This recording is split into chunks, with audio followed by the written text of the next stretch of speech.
محمد وآل محمد صلوات.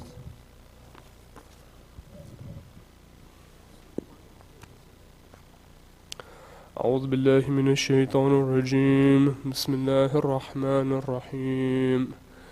ياسين والقرآن الحكيم إنك لمن المرسلين على صراط مستقيم تنزيل العزيز الرحيم لتنذر قوما ما أنذر آباؤهم فهم غافلون لقد حق القول على أكثرهم فهم لا يؤمنون إنا جعلنا في أعناقهم أغلالا فهي إلى الأذقان فهم مقمحون وجعلنا من بين أيديهم سدا ومن خلفهم سدا فغشيناهم فهم لا يبصرون وسواء عليهم أنذرتهم أم لم تنذرهم لا يؤمنون إنما تنذر من اتبع الذكر وخشى الرحمن بالغيب فبشره بمغفرة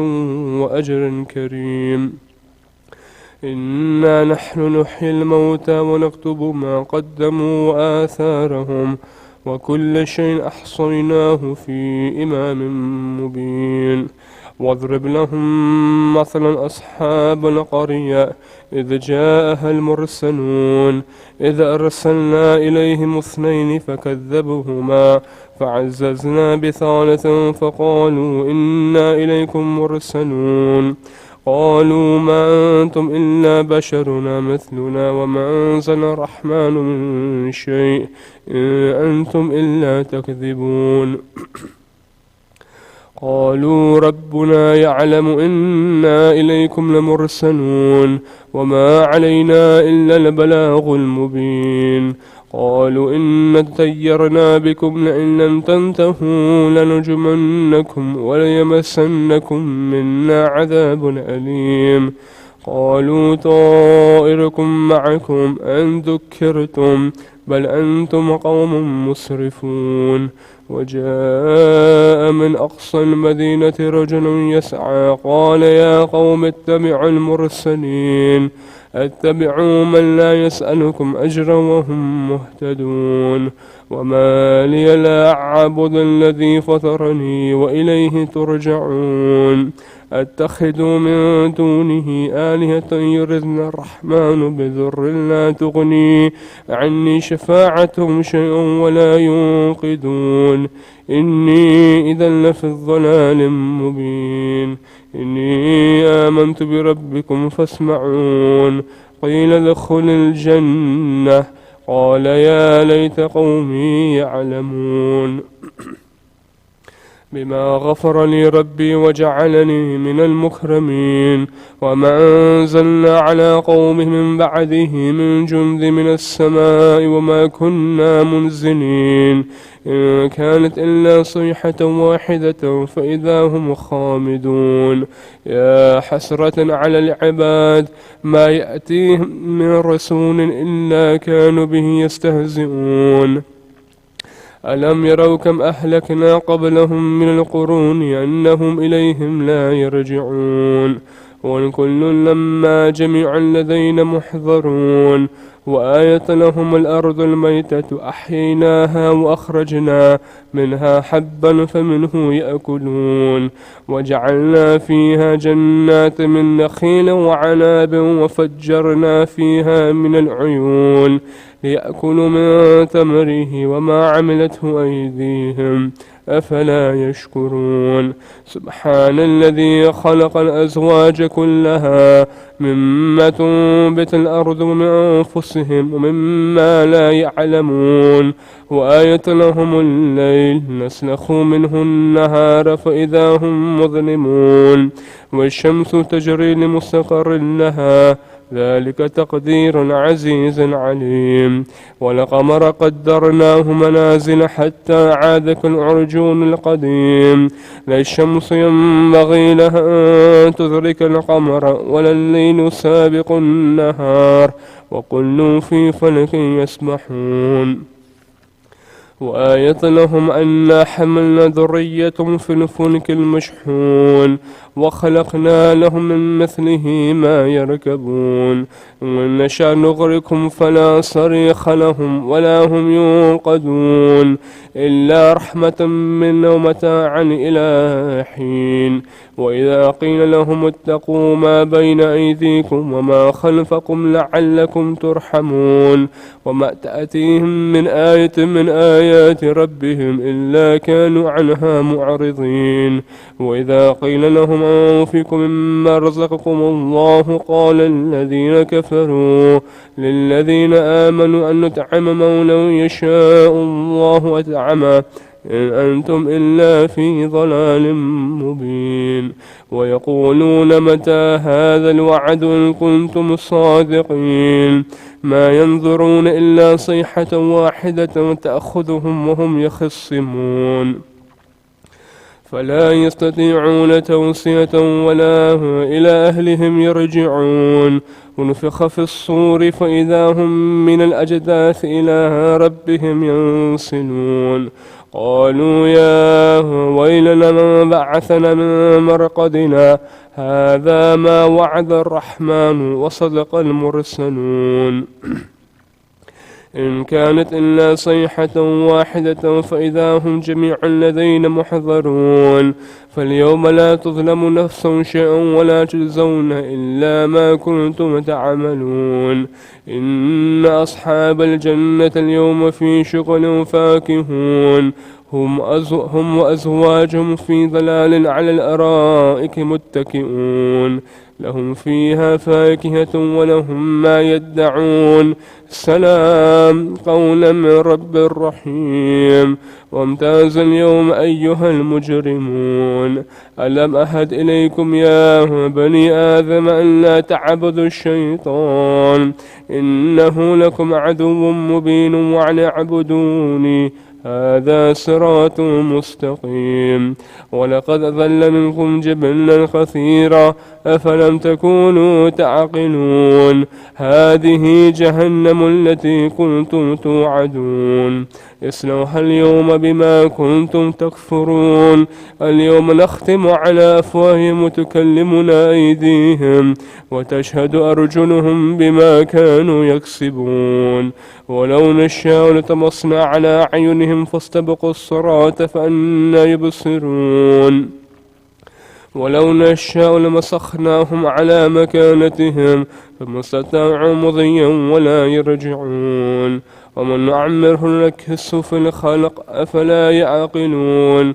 وما علمناه الشعر وما ينبغي له إن هو إلا ذكر وقرآن مبين لينذر من كان حيا وحق القول على الكافرين. أولم يروا أنا خلقنا لهم مما عملت أيدينا أنعاما فهم لها مالكون وذللناها لهم فمنها ركبوا ومنها يأكلون ولهم فيها منافع ومشارب أفلا يشكرون. واتخذوا من دون الله آلهة لعلهم ينصرون لا يستطيعون نصرهم وهم لهم جند محضرون.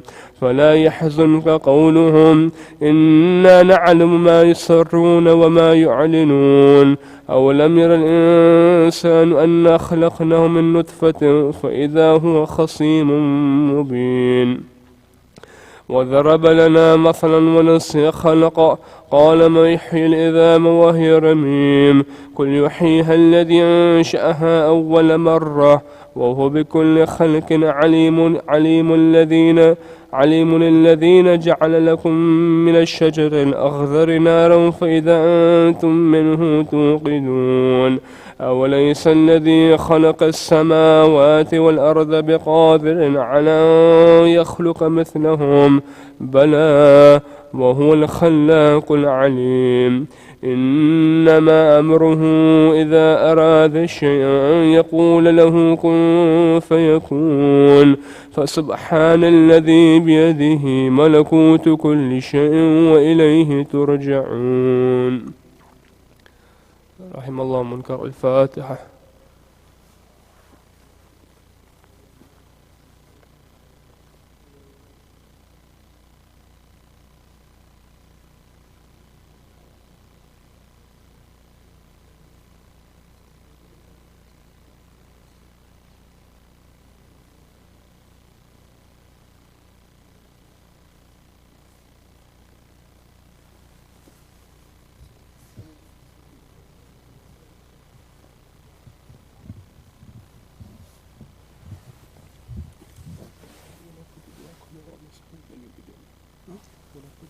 on the screen? Yeah. Let me do it.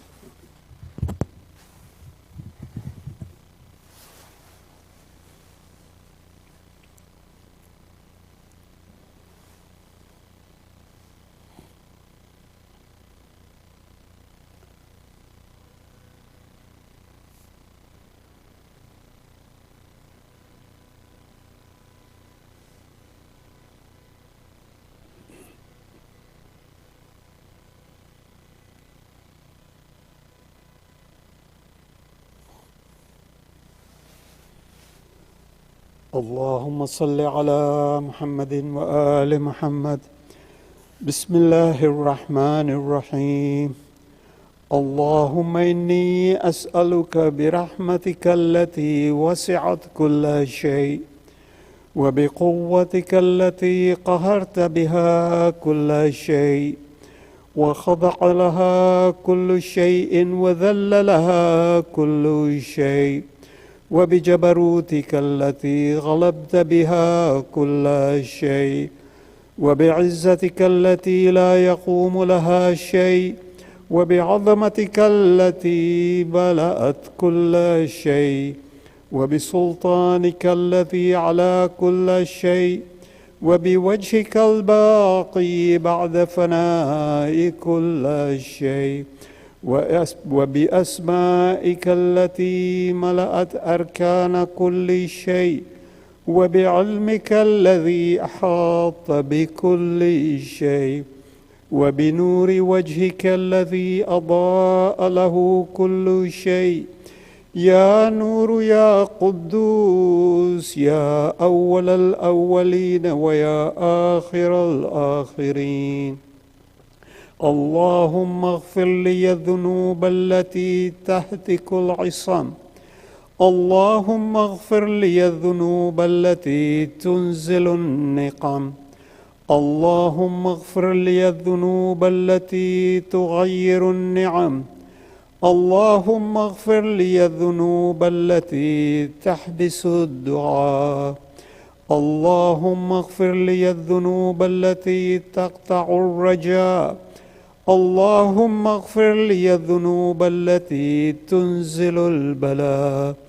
اللهم اغفر لي كل ذنب أذنبته وكل خطيئة أخطأتها. اللهم إني أتقرب إليك بذكرك وأستشفع بك إلى نفسك وأسألك بجودك أن تدنيني من قربك وأن توزعني شكرك وأن تلهمني ذكرك. اللهم إني أسألك سؤال خاضع متذلل خاشع أن تسامحني وترحمني وتجعلني بقسمك راضيا قانعا وفي جميع الأحوال متواضعا. اللهم وأسألك سؤال من اشتدت فاقته وأنزل بك عند الشدائد حاجته وعظم فيما عندك رغبته. اللهم عظم سلطانك وعلى مكانك وخفي مكرك وظهر أمرك وغلب قهرك وجهرت قدرتك ولا يمكن الفرار من حكومتك. اللهم لا أجد لذنوبي غافرا ولا لقبائحي ساترا ولا لشيء من عمل القبيح بالحسن مبدلا غيرك. لا إله إلا أنت سبحانك وبحمدك ظلمت نفسي وتجرأت بجهلي وسكنت إلى قديم ذكرك لي ومنك علي. اللهم مولاي كم من قبيح سترت وكم من فادح من البلاء أقلته وكم من عثار وقيت، وكم من مكروه دفعت، وكم من ثناء جميل لست أهلا له نشرت. اللهم عظم بلائي وأفرط بي سوء حالي، وقصرت بي أعمالي، وقعدت بي أغلالي، وحبسني عن نفعي بعد أملي، وخدعتني الدنيا بغرورها، ونفسي بحنايتها ومطالي يا سيدي. فأسألك بعزتك التي أن لا يحجب عنك دعائي سوء عملي وفعالي، ولا تفضحني بخفي ما طلعت عليه من سري، ولا تعاجلني بالعقوبة على ما عملته في خلواتي من سوء فعلي وإساءتي ودوام تفريطي وجهالتي وكثرة شهواتي وغفلتي. وكن اللهم بعزتك لي في كل الأحوال الرؤوفة، وعلي في جميع الأمور العطوفة. إلهي وربي من لي غيرك، أسأله كشف ضري والنظر في أمري. إلهي ومولاي، أجريت علي حكما اتبعت فيه هوى نفسي، ولم أحترس فيه من تزيين عدوي، فخرني بما أهوى واسعده على ذلك القضاء، فتجاوزت بما جرى علي من ذلك بعد حدودك، وخالفت بعض أوامرك، فلك الحمد علي في جميع ذلك، ولا حجة لي فيما جرى علي فيه قضاؤك والزمني حكمك وبلاؤك. وقد أتيتك يا إلهي بعد تقصيري وإسرافي على نفسي، معتذرا نادما منكسرا مستقيلا مستغفرا منيبا مقرا مذعنا معترفا، لا أجد مفرا مما كان مني ولا مفزعا أتوجه إليه في أمري غير قبول عذري وإدخالك إياي في ساعة رحمتك. اللهم فاقبل عذري وارحم شدة ضري، وفكني من شدي وثاقي. يا رب ارحم ضعف بدني ورقة جلدي ودقة عظمي. يا من بدأ خلقي وذكري وتربيتي وبري وتغذيتي، هبني لابتداء كرمك وسالف برك بي يا إلهي وسيدي وربي. أتراك معذبي بنارك بعد توحيدك، بعد ما انطوى عليه قلبي من معرفتك ولهجابه لساني من ذكرك، واعتقده ضميري من حبك، وبعد الصدق اعترافي ودعائي خاضعا لربوبيتك.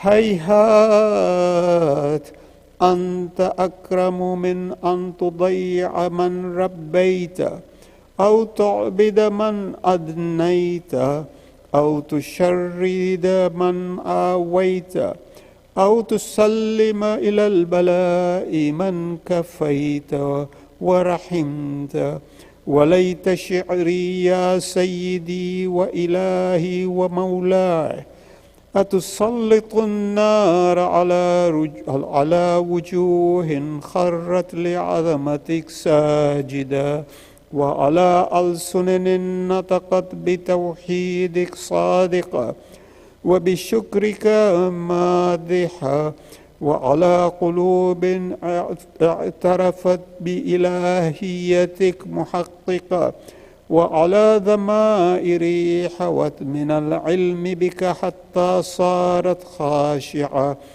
وعلى جوارح سعت إلى أوطان تعبدك طائعة، وأشارت باستغفارك مضعنة ما هكذا ظن بك، ولا أخبرنا بفضلك عنك يا كريم يا رب، وأنت تعلم ضعفي عن قليل من بلاء الدنيا وعقوباتها، وما يجري فيها من المكاره على أهلها، على أن ذلك بلاء ومكروه قليل مكثوه يسير بقاؤه قصير مدته، فكيف احتمال لبلاء الآخرة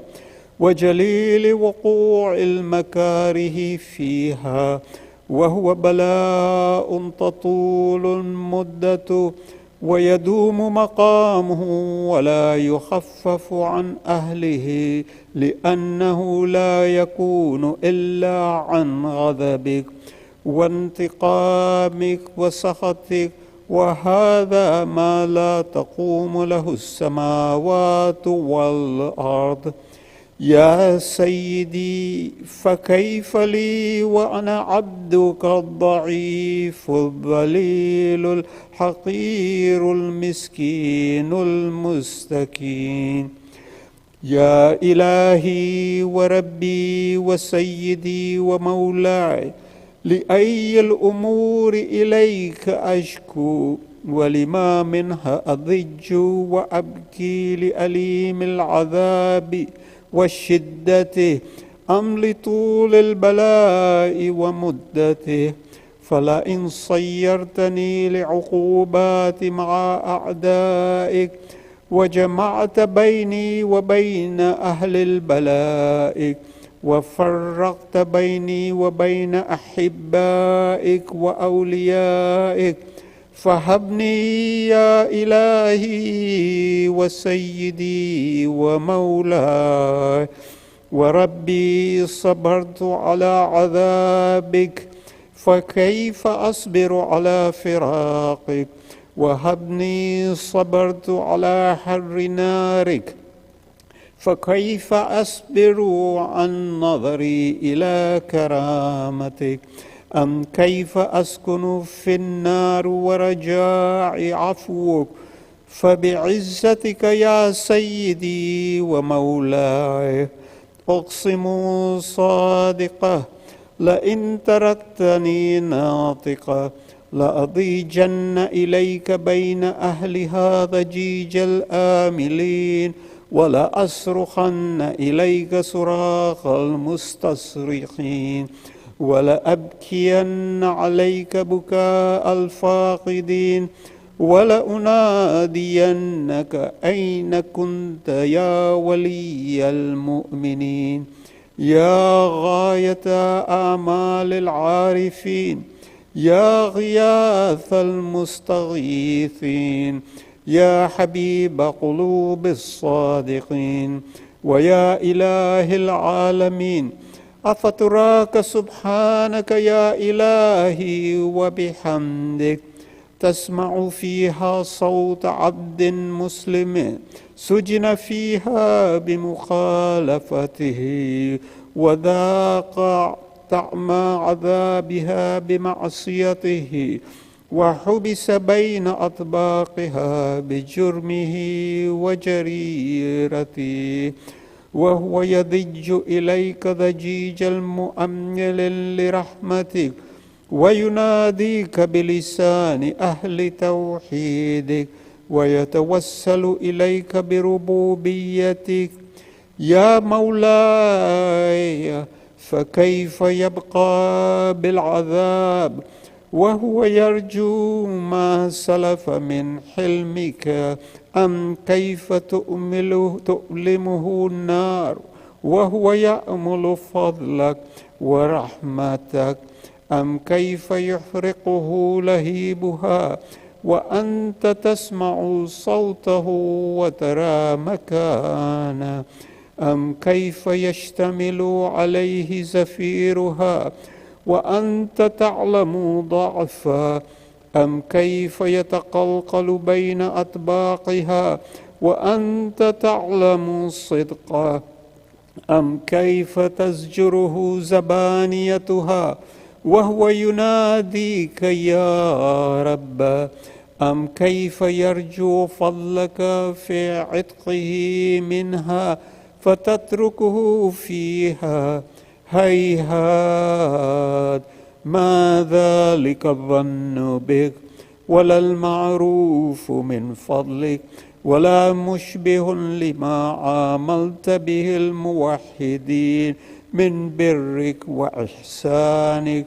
وباليقين أقطع لولا ما حكمت به من تعذيب جاحدك وقضيت به من إخلاد معاندك لجعلت النار كلها بردا وسلاما، وما كان لأحد فيها مقرا ولا مقاما.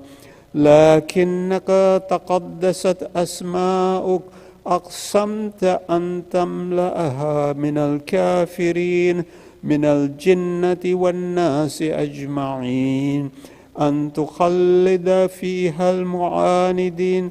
أنت جل ثناؤك قلت مبتدئا وتطولت بالإنعام متكرما. أفمن كان مؤمنا كمن كان فاسقا لا يستوون. إلهي وسيدي، فأسألك بالقدرة التي قدرتها وبالقضية التي حتمتها وحكمتها وغلبت من عليه أجريتها، أن تهب لي في هذه الليلة وفي هذه الساعة كل جرم أجرمته وكل ذنب أذنبته وكل قبيح أسررته وكل جهل عملته كتمته أو أعلمته أخفيته أو أظهرته وكل سيئة أمرت بإثباتها الكرام الكاتبين الذين وكلتهم بحفظ ما يكون مني وجعلتهم شهودا علي مع جوارحي، وكنت أنت الرقيب علي من ورائهم والشاهد لما خفي عنهم، وبرحمتك أخفيت وبفضلك سترت، وأن توفر حظي من كل خير أنزلت أو إحسان فضلت أو بر نشرت أو رزق بسطت أو ذنب تغفره أو خطأ تستره. يا ربي يا ربي يا رب، يا إلهي وسيدي ومولاي ومالك رقي، يا من بيده ناصيتي، يا عليما بضري ومسكنتي، يا خبيرا بفقري وفاقتي. يا ربي يا ربي يا رب، أسألك بحقك وقدسك وأعظم صفاتك وأسمائك أن تجعل أوقات من الليل والنهار بذكرك معمورة وبخدمتك موصولة وأعمال عندك مقبولة، حتى تكون أعمالي وأورادي كلها وردا واحدا، وحالي في خدمتك سرمدا. يا سيدي يا من عليه معولي، يا من إليه شكوت أحوالي، يا ربي يا ربي يا رب، قو على خدمتك جوارحي واشدد على العزيمة جوانحي، وهب لي الجد في خشيتك والدوام في الاتصال بخدمتك، حتى أسرح إليك في ميادين السابقين، وأسرع إليك في البارزين، واشتاق إلى قربك في المشتاقين، وأدنو منك دنو المخلصين، وأخافك مخافة الموقنين، واجتمع في جوارك مع المؤمنين. اللهم ومن أرادني بسوء فارده، ومن كادني فكده، واجعلني من أحسن عبيدك نصيبا عندك، وأقربهم منزلة منك، وأخصمك زلفة يديك، فإنه لا ينال ذلك إلا بفضلك، وجد لي بجودك، واعطف علي بمجدك، واحفظني برحمتك، واجعل لساني بذكرك لهجا، وقلبي بحبك مطيما، ومن علي بحسن إجابتك، وأقلني عثرتي، واغفر زلتي، فإنك قضيت على عبادك بعبادتك، وأمرتهم بدعائك، وضمنت لهم الإجابة.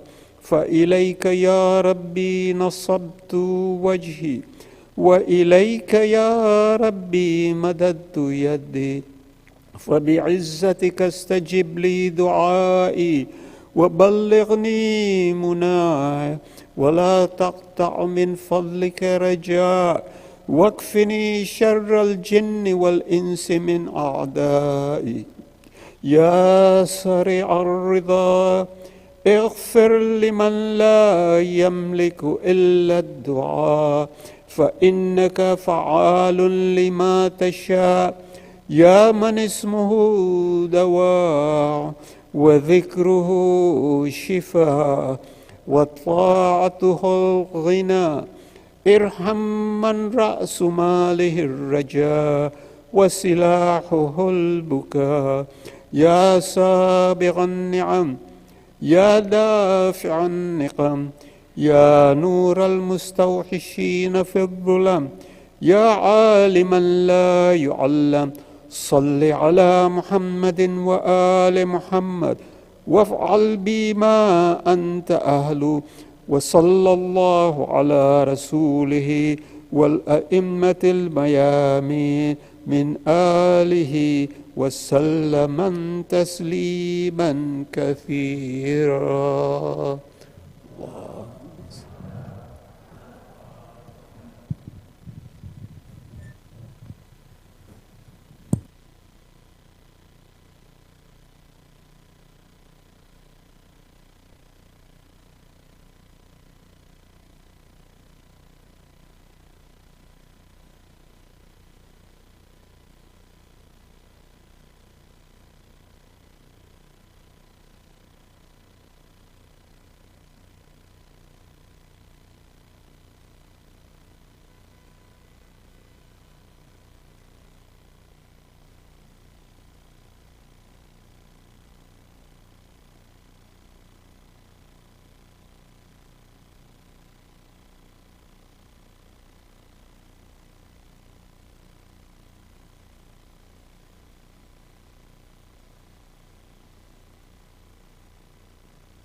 أعوذ بالله من الشيطان الرجيم بسم الله الرحمن الرحيم Sayyid Shabbir Kirmani, respected elders, brothers and sisters, Assalamu alaikum wa rahmatullahi wa barakatuh.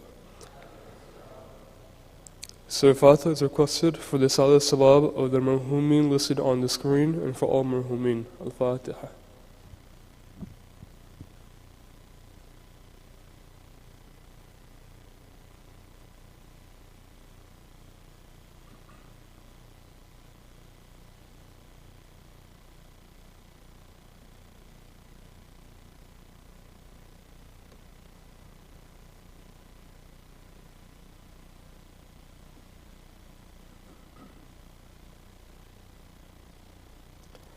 Ayyamun Yujibu is requested for the names listed on the screen and for all those in need here and elsewhere.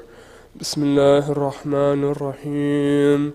أمن يجيب المضطر إذا دعاه يكشف السوء أمن يجيب المضطر إذا دعاه يكشف السوء أمن يجيب المضطر إذا دعاه يكشف السوء أمن يجيب المضطر إذا دعاه يكشف السوء أمن يجيب المضطر إذا دعاه يكشف السوء.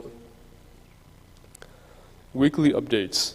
On Saturday, December 11th at 3 p.m., there will be a ladies' celebration of the Wiladat of Bibi Zainab alayhi salam. The Jashan will include A'mal Ummul Baneen and a quiz with Zakra Sababimani as our guest speaker. Annual Toy Drive. We contribute our annual tradition of the toy drive with SCSO to benefit children who are neglected, abused, and in foster care. Please support our toy drive by donating a new toy which can be dropped off at the Masjid al-Hayy by Friday, December 3rd. There will be a drop-off box by the men and women entrances. Alternatively, you can send in cash donation for us to purchase toys on your behalf. Please help us put a smile on a child this holiday season. For further details, please email outreach@masjidalhayy.org or contact Mehdiya Bojani at the number on the screen. Muslim Youth Business Expo. Masjid al-Hayy proudly pronounced its first Muslim Youth Business Expo in Orlando. The goal of this event is to encourage children in the Muslim community to learn how to showcase their talents and achieve their entrepreneurial dreams. The Muslim Youth Business Expo is geared towards kids between the ages of 8 to 18 who run a small business or like to start a business of their own. To allow more time for the youth that would like to participate, we have extended the registration deadline to January 10th, 2022, and the expo will now be on January 15th, 2022. For any questions or more information, please contact the events team at events@masjidalhayy.org. Khums Ijaza. We wish to inform you that we continue to have official authorization to collect khums dues to be used fully towards the running and maintenance of Masjid al-Hayy. You may fulfill your obligated religious dues by generously supporting Masjid al-Hayy. More details are listed on the screen. At this time, I would like to invite Sayyid Shabbir to recite tonight's majlis with a loud salawat ala Muhammad wa ali Muhammad.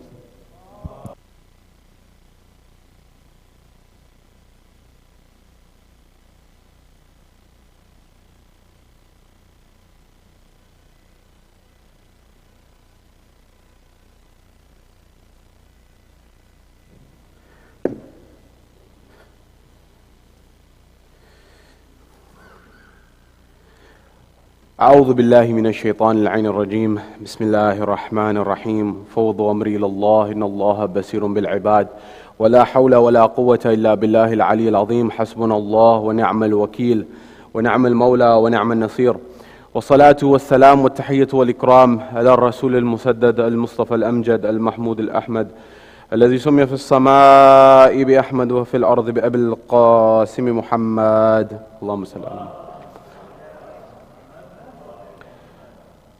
وعلى أهل بيت الطيبين الطاهرين المعصومين المظلومين المنتجبين الذين أذهب الله عنهم الرجس وطهرهم تطهيرا اللهم صل على محمد وقل رب اشرح لي صدري ويسر لي أمري واحلل عقدة من لساني يفقه قولي أما بعد قال الله تبارك وتعالى في كتاب الكريم بسم الله الرحمن الرحيم وما أرسلناك إلا رحمة للعالمين صدق الله العلي العظيم زينوا مجالسكم بالصلوات على محمد وآل محمد اللهم صل على محمد. My respected elders, brothers and sisters in Iman here in Florida, across the globe, wherever you're hearing my voice, Salamun alaikum jami'an wa rahmatullahi wa barakatuh. Question: how important are family, relatives and neighbors in Islam? Keep this question in the back of your mind, inshallah, we'll return to it. We've been discussing the life and times of the Holy Prophet, the Messenger of Islam, and we said that this is something that is of abundant importance, particularly in this day and age. And we said that this conversation has at least two dimensions, if not more. That is the internal dimension and the external dimension. That is, internally and externally. Externally, that is, we have an obligation to represent the Holy Prophet in the correct light from a global perspective. That is, with respect to our colleagues, our classmates, those people who we interact with in society. That is, when you read what historians have written about Rasulullah in the Western framework, in Europe and in America, you will find there's a split. Some people have reflected Rasulullah in a very negative light. For example, Dante and others in Europe. But some others, no, they studied Rasulullah and said, no, this person was a reformer who saved society. For example, George Bernard Shaw, one of the founders of the London School of Economics, he really understood Rasulullah at least closer to what Rasulullah was meant to be. And then, for example, we mentioned that if you go to the Supreme Court of the United States of America, you will find etched in the stone till this day, in 1935, they etched in stone some of the greatest lawgivers in history. And amongst them you will find Moses in the stone, and you will find Hammurabi in Hammurabi's code, and till this day you will find the Holy Prophet etched in stone in the Supreme Court of the United States, the highest court in the land. Therefore, it's understood that he's someone who brought a system, and he brought a system of laws to this world. But we need to be able to answer some of the objections that come forward. Therefore, we are undertaking this analysis, number one. Number two, what is very important is to be able to have a clear picture of who Rasulullah is internally within Islam. When the likes of people like Salman Rushdie came and wrote satanic verses, people said, what are you doing? And they condemned him. But he came forward and said, look, I took this from your own books of Islam. I took this from Bukhari and Muslim and Tirmidhi and Ibn Majah and the likes. It was the Shia community who came forward and said, hold on, this is disrespect of Rasulullah. That even these traditions that frame and fabricate Rasulullah and put him in a negative light, for example, saying that magic had some impact on him, for example, we don't accept. But some people have written this. For example, Rasulullah attempting suicide. This has also been written in the books. These types of things we must also answer to our brothers in Islam who have a misinformed image of who Rasulullah is. Allah in the Quran says, وَمَا أَرْسَلْنَاكَ إِلَّا رَحْمَةً لِلْعَالَمِينَ. Or in numerous places, in the ahadith, in the traditions, in the Quran, you find that the maqam and the position of Mustafa, of Rasulullah, is the most exalted position. That Amir al-Mu'mineen himself says, Imam Ali says, I did not learn from anyone other than Mustafa.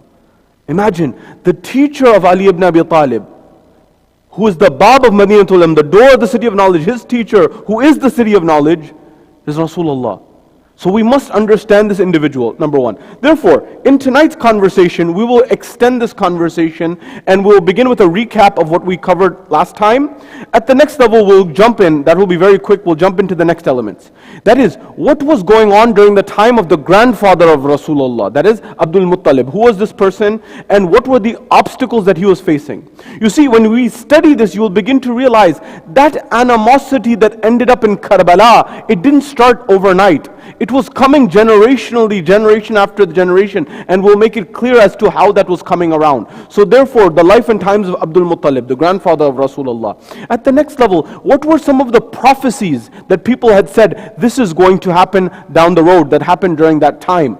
At the next level, what were the oppositions that were coming from the line of Banu Umayyah? Who was Harb, and what was his role in instigating these problems and objection and animosity to Abdul Muttalib? And at the next level, how was the well of Zamzam reestablished? If you recall, in previous lectures we mentioned that Zamzam was found during the time of Ismail, then it was closed. What happened? How was it reestablished? We'll come to that. And finally, what was the sacrifice that emanated and began many generations earlier and culminated with Karbala? This is what we'll look at tonight, wherever you are, here in Florida, across the globe. From the bottom of your heart, send a salawat on Muhammad wa Ali Muhammad. Allahumma salli ala Muhammad. We left off saying that, as a quick recap, Rasulullah is from the line of Ismail. He's from the line of Ibrahim, which is accepted by the Jewish faith, the Christian faith, and Islam, of course. Father Abraham, the father of the Abrahamic faiths. And he had two lines, Ishaq and Ismail. Isaac, or Ishaq, is followed by the Jewish faith. By the Muslim faith, we say the line comes from Ismail. Nonetheless, at that point in time, when we get to this moment, we said after some generations after Ismail, there came a man by the name of Qusay. Qusay is where the name Quraysh comes from. And that's where the Quraysh tribe came from. From that moment in time, Qusay had a son by the name of Abdul Manaf. We left off here. And then we mentioned that Abdul Manaf had several children, of which one of them was Muttalib, or Hashim and Muttalib. These were two brothers. Also he had Abdul Shams and Nawfil. These were two other brothers on the other side. But the line continued through Hashim. Hashim then had the likes of Abdul Muttalib, and then it went all the way up to Abdullah, and then Rasulullah is born. This is where we're going to end up. So we left off at this point in time where we said Abdul Manaf. Qusay had Abdul Manaf. Abdul Manaf had 4 sons, 2 on each side. He had 4 daughters also. But on one side he has Hashim, and on the other side he has Abdul Shams. Remember this name. Hashim is where Rasulullah's line comes from. Abdul Shams is where Banu Umayyah comes from. Why? Because Abdul Shams had a son by the name of Umayyah. And through his name comes Banu Umayyah. And that animosity did not stop. It's very important to understand that. So these were these brothers. Hashim on one side, and on the other side you had Abdul Shams. Now with Hashim, there was another brother, younger brother by the name of Muttalib. We mentioned this last time as well. And on the other side, Abdul Shams had another brother by the name of Nawfil. Remember, 2 weeks ago I mentioned the tradition where according to the historians they say that these two, Hashim and Abdul Shams, they were born Siamese twins. That is, they were joined. Some narrations say either at the head or some say at the feet. This is what it says. And when they were separated, blood spilled. This is what the historians have said. And the people who are giving this, for example, foretelling the future, they said there will be bloodshed between these two families. This is where we left off. Then we said at the next level, when Hashim died, he had the son, his nephew or his younger brother Muttalib. Muttalib is now ruling over Mecca. When he's ruling over Mecca, we said that he was informed that his nephew is in Medina. And he made arrangements for his nephew to come back. And when he came back into the city, they said, what's his name? Because they wanted to kill him. So he didn't say the real name. He said, is Abd. And that Abd became Abdul Muttalib. So his name was not that. His name was Shayba. But they called him Abdul Muttalib, the servant of Muttalib, in reference to his uncle. Now, after some time, Muttalib also dies. He passes away. When Muttalib passes away, then Abdul Muttalib, the nephew, takes over Mecca. He is responsible for looking after the pilgrims. He's responsible for giving water. He's responsible for all of these things. When he's responsible for all of these things, Nawfil on the other side, who was from the younger brother of the Shams, who was on the opposition side, he began to get very upset. We left here last time. And we said that he built an opposition against Abdul Muttalib. Abdul Muttalib called his maternal uncle from Medina. His maternal uncle came and he helped and supported him against his paternal uncle, Nawfil. But Nawfil understood that the power of Abdul Muttalib, the grandfather of Rasulullah, has gotten too much. He has too much power, I have to stop him. So what happened? So he built an opposition against him. When he built an opposition against him, Abdul Muttalib also had to build an alliance. When he had to build this alliance, at that point in time, he built alliances with tribes. We left off here. Now is where we begin the next part of our conversation. The prestige and the honor. Why am I saying this? Because you will find that many of the things that were going on over 1400, 1500 years ago are still going on today. You'll understand this in a moment. At that point in time, according to the narrations and what the historians say is, Abdul Muttalib, he had a spread or a sheet that was royal that he would put by the Kaaba that the people had given him. Now at that time, those tribes, they did not have kings. They had the head of the tribe. So this spread that he used to put by the Kaaba, the rule was only Abdul Muttalib could sit there. And all the tribes said, even Abdul Muttalib's family members cannot sit there. This was the equivalent of a throne, not literally, but symbolically. You know, it was a symbolic gesture that this is the chief of this area. Nobody else can sit here. So he used to sit there. This really troubled the family which would become Banu Umayyah. Now, I need to explain how this happens. Stay with me here. I remember there was Hashim and Abdul Shams, two brothers. Abdul Shams had a son by the name of Umayyah. Umayyah is where Banu Umayyah comes from. Umayyah had a problem with Hashim, his uncle. He said, why is Hashim getting so much prestige? Why is Hashim getting so much honor and so much dignity?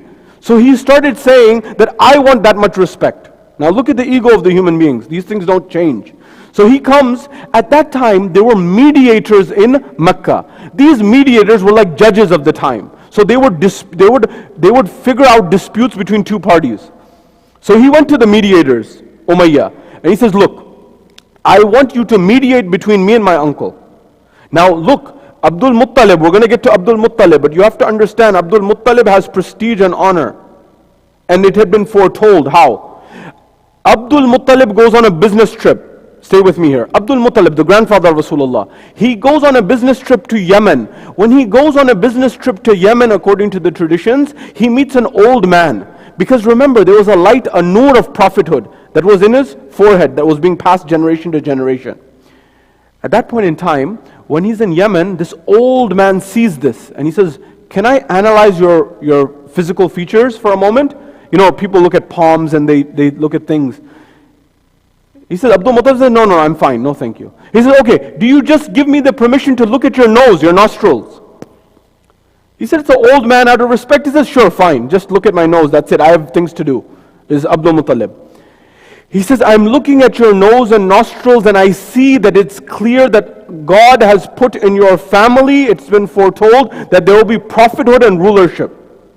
That is, God has put in prophethood, Allah, for those who believed in the Mawahid belief, God has put in prophethood and rulership in your family. But it will not only be in your family. A share of this will be in Banu Zuhra. Remember this name, Banu Zuhra. It will come later.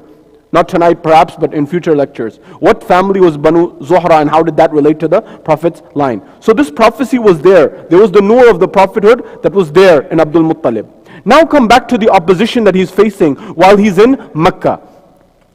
Abdul Shams has Umayyah. Umayyah says, and he goes to the mediators and he says, look, I want the respect that Hashim has, my uncle has. He said, what do you want to do? He says, I want you to mediate. He says, okay, you have to get your uncle to agree to the mediation first. He says, okay. So he goes to his uncle. He says, Hashim, my uncle. He says, what is it? I want the respect and prestige that you have. I'm from the same line. I'm from the same family. I should also have this. He says, very well. Hashim looks at him and says, look, if we go to the mediators, I accept. If you win and they give the verdict in your favor, I will give you 100 red camels. It was a big price. I told you last week, $2.7 million people are paying. Prince of Dubai and others are paying in this day and age. It's a big deal still. He says, look, that's what I'll give you, 100 red camels. But if you lose and the mediators do not give the case in your favor, then you have to leave the city for 10 years. Because maybe he didn't have that much money or those 100 camels. So he had to do something. He said, very well. So he went to the mediators. He said, this is the deal. He said, very well. The mediators came. Who is it against? He said, what's the case against? He says, my uncle Hashim. He says, Hashim, the one who feeds the pilgrims, the one who gives water to pilgrims, the one who looks after everyone in the entire city. And you, what have you done for the city? They said this case is in favor of Hashim every single time. Umayyah was not happy. He had to leave town for 10 years in exile. Umayyah had a son by the name of Harb. Now look, Abdul Shams, Umayyah, Harb. Harb is the father of a guy named Abu Sufyan. Abu Sufyan had a son by the name of Muawiyah. Muawiyah had a son by the name of Yazid. Now you're seeing the lines are getting closer and you're starting to understand what's going on here. So Harb had this animosity, the son of Umayyah, that Hashim, Banu Hashim comes from his name, Banu Hashim had my father kicked out of town. And so he had this grudge against Hashim and the children of Hashim. So what happened? He said, I need to get back. So how did he get back? He was holding that grudge. Look, the grudges that go from family lines continue generation after generation. Harb didn't give up. What was Harb's problem? Abdul Muttalib is now ruling, the grandfather of Rasul is ruling over Mecca. When he's ruling over Mecca, Abdul Muttalib had a neighbor who was a Jewish man. He was not Muslim, he was a Jewish man. Harb was jealous of that Jewish man. Now look at the principle of Islam. And because remember, the line of Rasulullah, they were mawahid, they believed in one God. Although Islam is the religion that's been coming from the time of Adam, but the term was used for the first time during the time of Nabi Ibrahim. Father Abraham was the first who was called Muslim.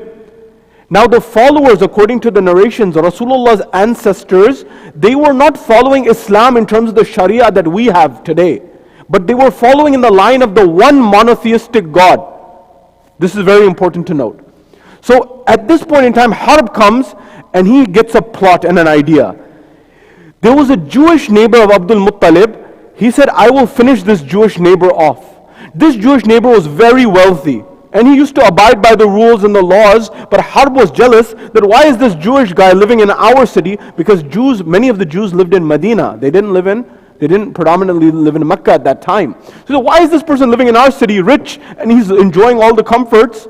Let's do something about it. So what did he do? Harb, the son of Umayyah, he plotted and he told some young criminals or some young guys, and he said, look, you go ransack that Jewish man's house, steal his money, kill him, and I will give you protection and aman in my house. Once you come to my house, no one can stop you. Principle number 2 that from that time is still true till today. What is that? Big time criminals often use small time criminals to do their things. You know, there's always someone behind the scenes. Have you ever heard of this statement, PKP? Parde ke piche? So there's always someone behind the curtain. You may say this is something old. Right now. California, west coast of America, right now, from Los Angeles to Silicon Valley to San Francisco, there are a series of thefts that are going on. You must have seen this in the news. That mobs are going into malls and they're stealing things left, right, and center in Los Angeles and in the Bay Area and throughout. What's going on? The police are saying, not me, the police are saying, what's happening is the people behind these criminals, these small-time criminals, are organized criminals, like mafias and people who are big-time criminals. Why? Because in California before, the limit was $500 of theft. If you steal something under $500, then it's misdemeanor. They extended this to $950 because cost of living in California is ridiculous. So they said $950 or less, it's a misdemeanor. So they said, look, hey, you do steal this, you get caught, it's not a big deal. But they get hundreds of people to do this for them. And then they make a bunch of money out of this. This is what's going on right now in our times. The same thing was going on in Rasulullah's time. Harb says, look, young men, you go steal this Jewish guy's money. He has a lot of money, and you can take it, kill him, and come into my house. Once you get to my house, no one can touch you. You are safety and aman in my house. At that point in time, these young men, they went to him, they ransacked his house, they stole him, they killed this Jewish man's, they killed him and they stole his property, and they came back and they sat in the house of Harb. Now Abdul Muttalib is looking after everyone in Mecca, he's looking after and taking care of everyone in Mecca, and then he hears news that his neighbor has been ransacked. Now comes the question I asked at the beginning. What's the position of parents, relatives, and neighbors in Islam? Do you know the riwayat say there are 3 categories of people. Even if the message of Islam did not get to you, you are liable for on the Day of Judgment. What do I mean? Somebody may ask, what if someone lives in the Amazon, or what if someone lives in the middle of nowhere and they never got the message of Islam? Will they be accountable on the Day of Judgment? There's a debate amongst the ulama. However, the narrations say that even if they did not get the message of Islam, 3 things they'll be accountable for. Did they look after and take care of their parents? Did they look after and take care of their room relatives, their near relatives? And did they look after and take care of their neighbors? The principle that this gives is that Allah has put it in our fitrah, in our nature. We don't need Sharia externally to know that you are to look after your parents, that you are to look after your room relatives, and that you are to look after your neighbors. This was known by the Arabs before Islam also. At that point in time, Abdul Muttalib says, who has done this to my neighbor? He never troubled anyone. Another answer that comes from this, about is Islam against, for example, certain religions? No. This person was abiding by the rules. He was living in that society. Now Islam, the one that we follow today, is not apparently there at that time. It comes after Rasulullah. It comes, sure, I agree with you on that. But look at the principle. At that point in time, he says, come look, who has killed my neighbor? Abdul Muttalib is asking in the city. he finds out Harb has done it. Or Harb, the people who did it are in Harb's house. He says, look. He goes to Harb's house. He says, Harb, what's going on? You are keeping criminals in your house. They killed my neighbor. They stole his money. And now they're staying at a safe haven in your home? He says, give them to me. They must be punished. They must be given, justice must be brought. Harb says, no matter what happens, I will not give them over to you. They have aman and amnesty and safe haven in my house. Abdul Muttalib was not happy about this. He said, you killed an innocent person, stole his money, and you're keeping these criminals in your house? It became a big issue. To the point that the narrations and the historians say, the news, they even reached out to the ruler of Ethiopia or Abyssinia at that time. And they said, can you mediate on this? He refused. He said, sort this out amongst yourself. This became a bigger issue. Why am I mentioning this? Abdul Muttalib and Banu Umayyah, their animosity is increasing over time. That's why Yazid had said, لَعِبَتْ هَاشِمْ بِالْمُلْكِ فَلَا خَبَرًا وَلَا جَاءَ نَزَلْ. After he killed Imam al-Hussein. He said, لَعِبَتْ Hashim. Hashim just played with the kingdom. There was no wahi. It was all a game. It was those old animosities that they had. Or for example, when he said, I wish my ancestors were here. Shahidu bi Badrin. He said, I wish my ancestors from Badr were here to see what I've done this day. These were old animosities that were going line after line. So what happened? During all of this environment, Abdul Muttalib is now commanded to re-establish Zamzam. And this is very important.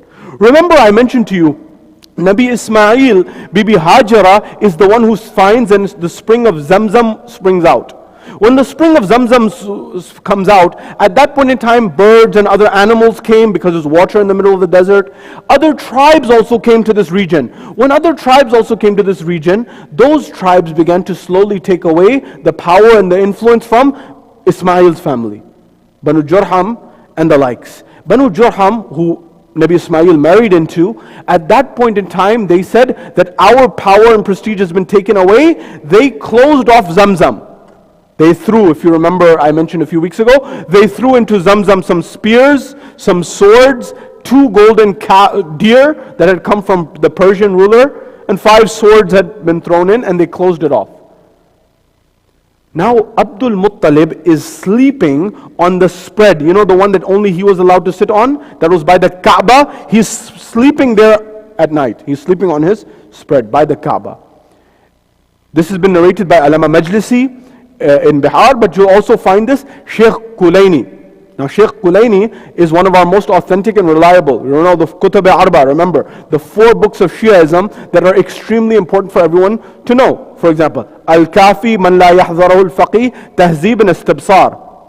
Al-Kafi is the most authentic book of Shia hadith that we have today. Our brothers in Ahl Sunnah have the Sahih al-Sitta, Bukhari, Muslim, Tirmidhi, Ibn Majah. We have Kutub Arba, which is Kafi, Man La Yahzarahu Al-Faqih, Tahzib and Istibsar.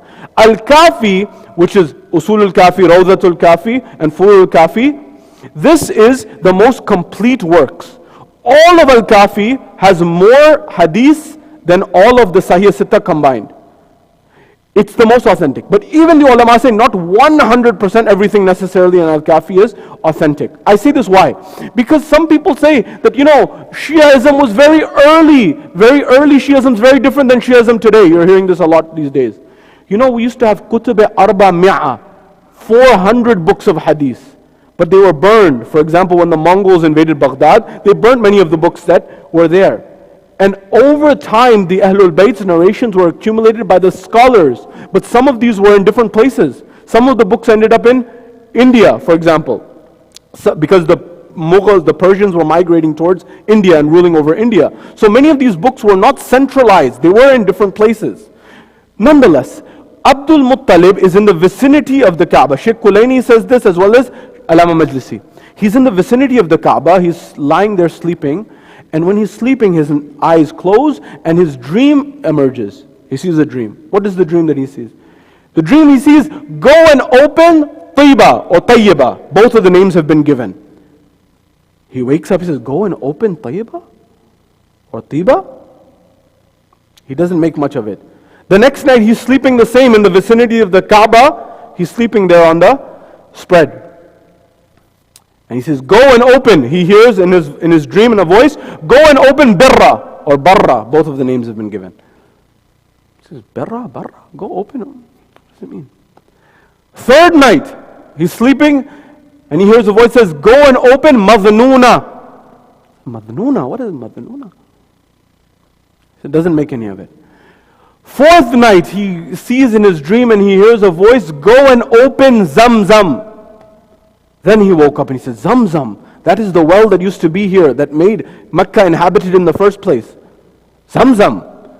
All of those three names I mentioned, Tiba, Birra, Madhnuna, these are other names of Zamzam. At that point in time, he says, okay, God is telling me, Allah is telling me, open Zamzam. But where's Zamzam? He sleeps again, fifth night.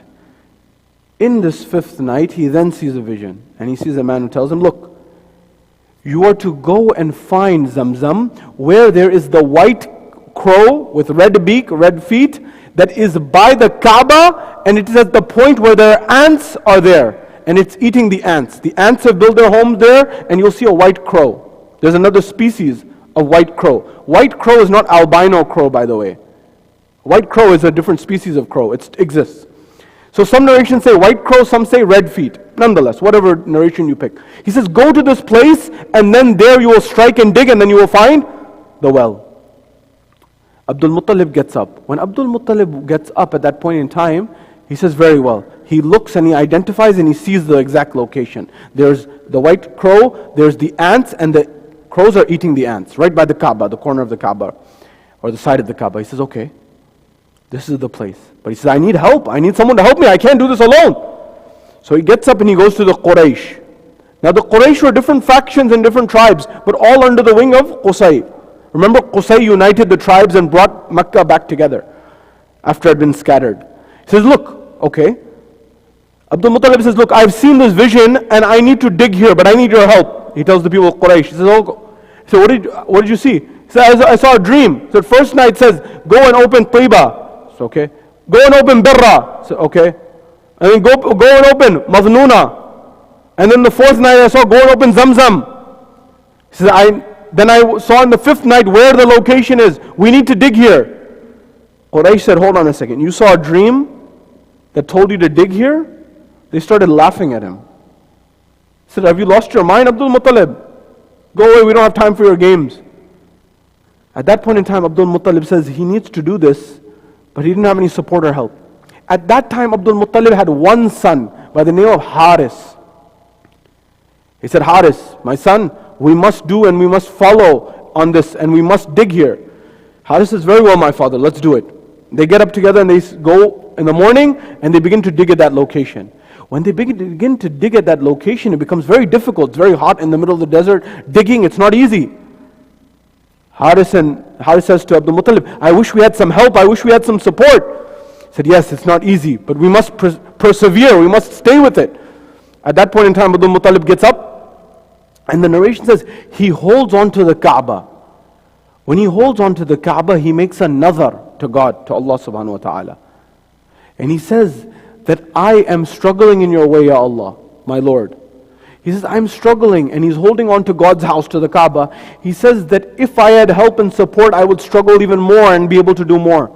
He says, if you give me 10 sons, I will sacrifice one of them in your way. He does another. Or we maybe say mannat or this type of things. Another to God. That if you give me 10 sons, I will sacrifice one in the way. And he went back. Haris and Abdul Muttalib, they continued to dig. When they continued to dig at this point in time, the narration says, when they get to a certain point in time and they strike. Now this is a narration that has been written by all of the historians. But the Ahlul Bayt, the school of the Ahlul Bayt has commentary from the 7th Imam and from other A'imma on this particular point that is not found amongst other Muslims. What happened here?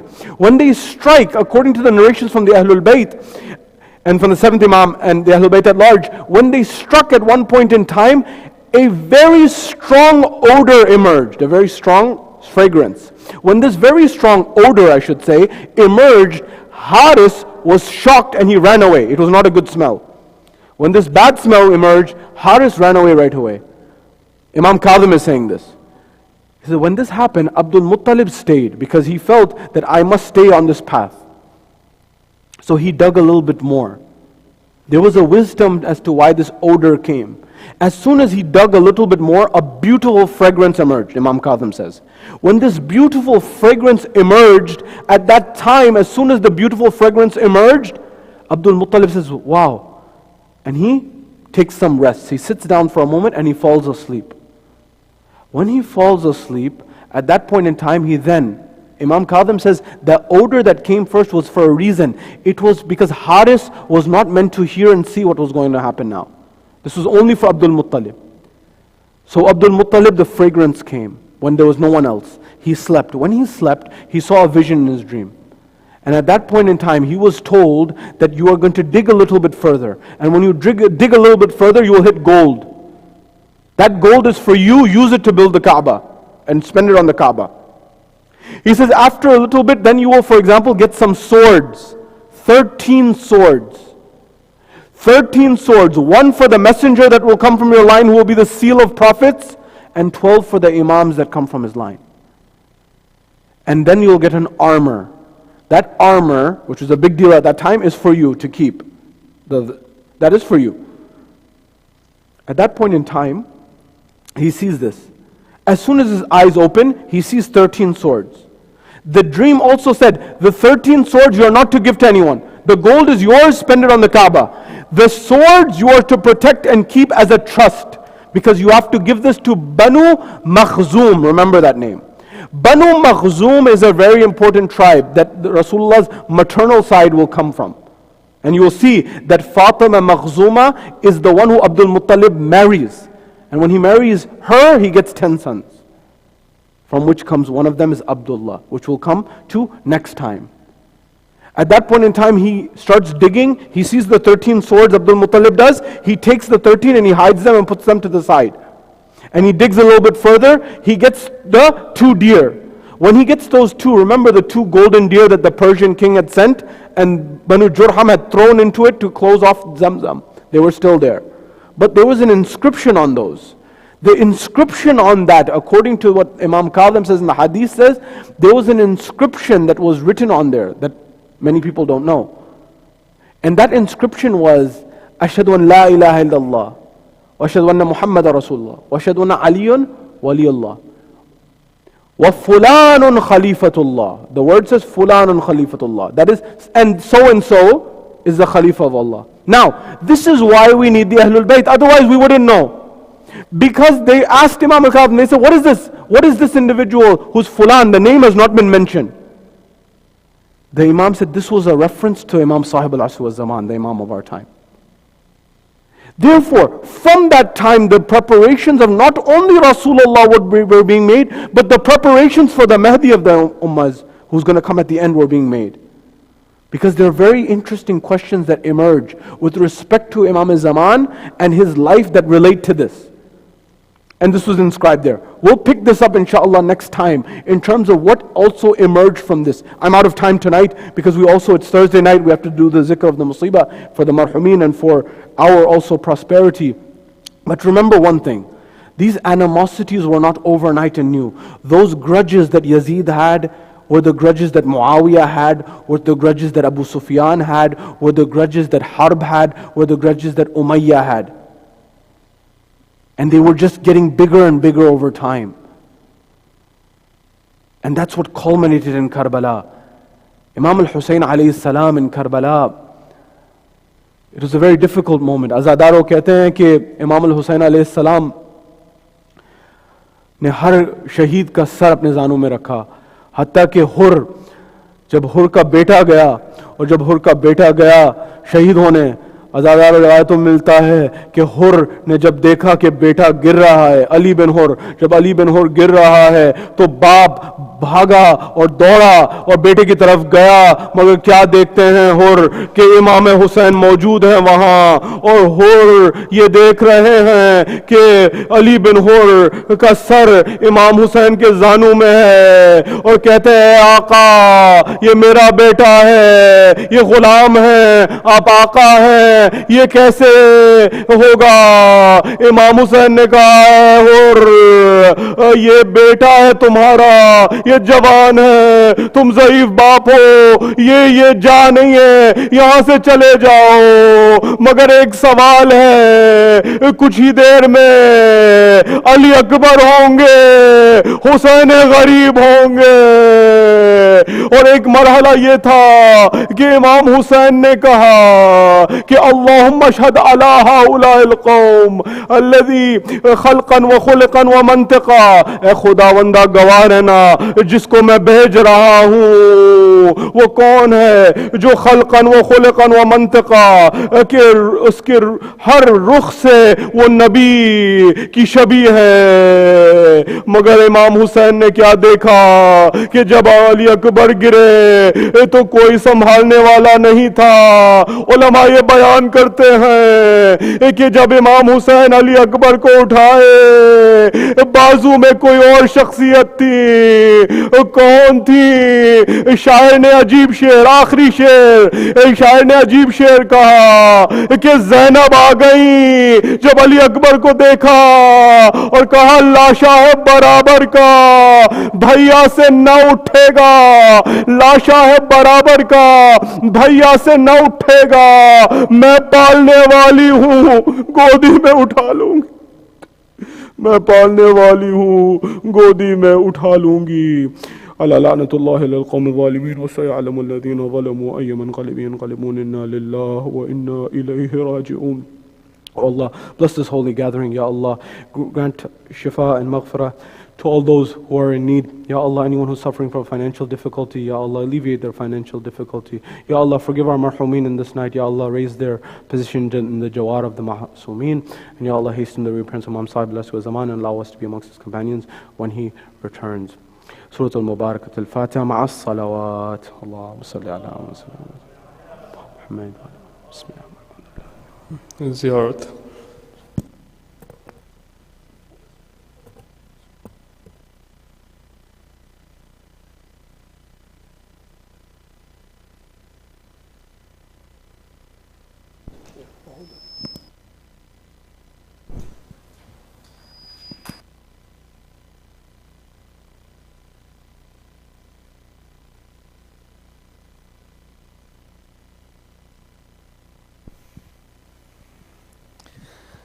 अस्सलामु अलैकुम या अबा अब्दुल्लाह, अस्सलामु अलैकुम या इब्न रसूलिल्लाह, अस्सलामु अलैकुम व रहमतुल्लाहि व बरकातुहू, अस्सलामु अलैकुम या वारिस आदम सिफ़वतिल्लाह, अस्सलामु अलैकुम या वारिस नूहिन नबील्लाह, अस्सलामु अलैकुम या वारिस इब्राहीम खलीलिल्लाह, अस्सलामु अलैकुम या वारिस मूसा कलीमिल्लाह, अस्सलामु अलैकुम या वारिस ईसा रूहिल्लाह, अस्सलामु अलैकुम या वारिस मुहम्मदिन हबीबिल्लाह, अस्सलामु अलैकुम या वारिस अलीन अमीरिल मोमिनीन वलीइल्लाह, अस्सलामु अलैकुम या इब्न मुहम्मदिनिल मुस्तफ़ा, अस्सलामु अलैकुम या इब्न अलीनिल मुर्तज़ा, अस्सलामु अलैकुम या इब्न फ़ातिमतज़ ज़हरा, अस्सलामु अलैकुम या इब्न खदीजतल कुबरा, अस्सलामु अलैकुम या सारल्लाहि व इब्न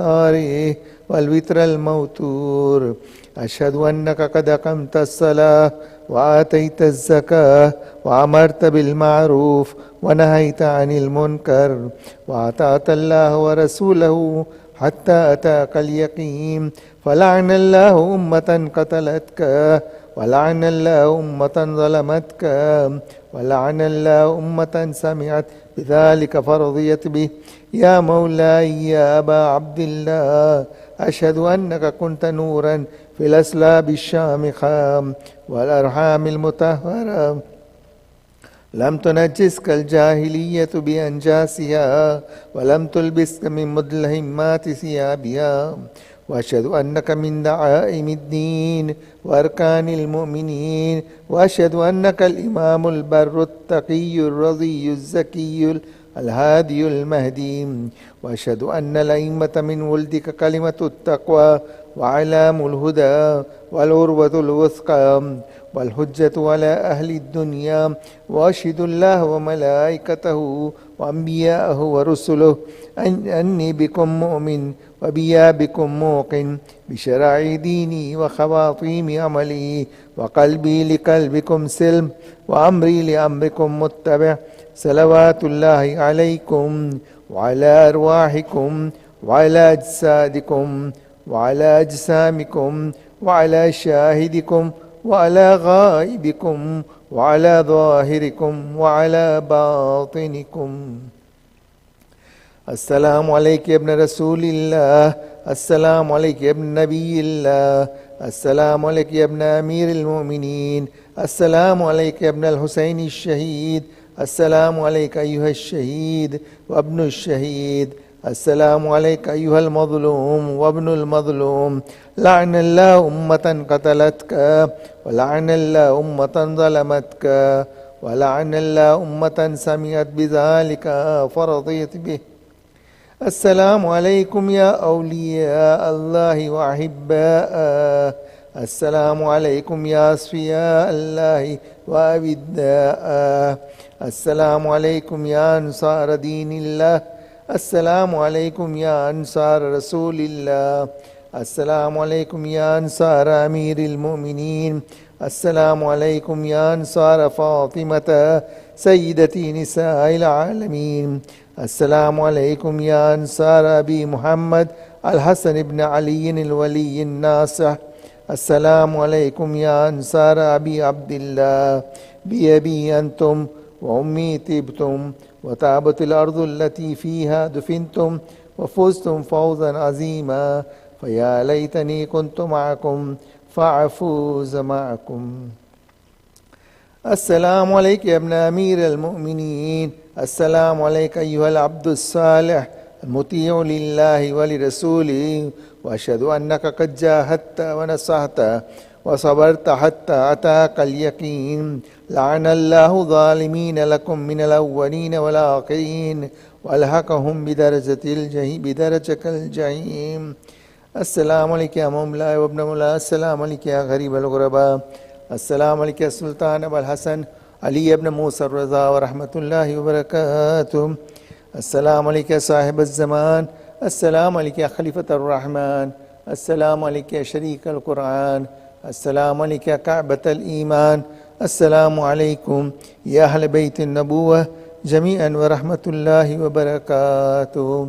اللهم كن لوليك الحجة ابن الحسن صلواتك عليه وعلى آبائه في هذه الساعة في كل ساعة وليا ناصحا قليلا وعرضا فتمتعوا فيها طويلا.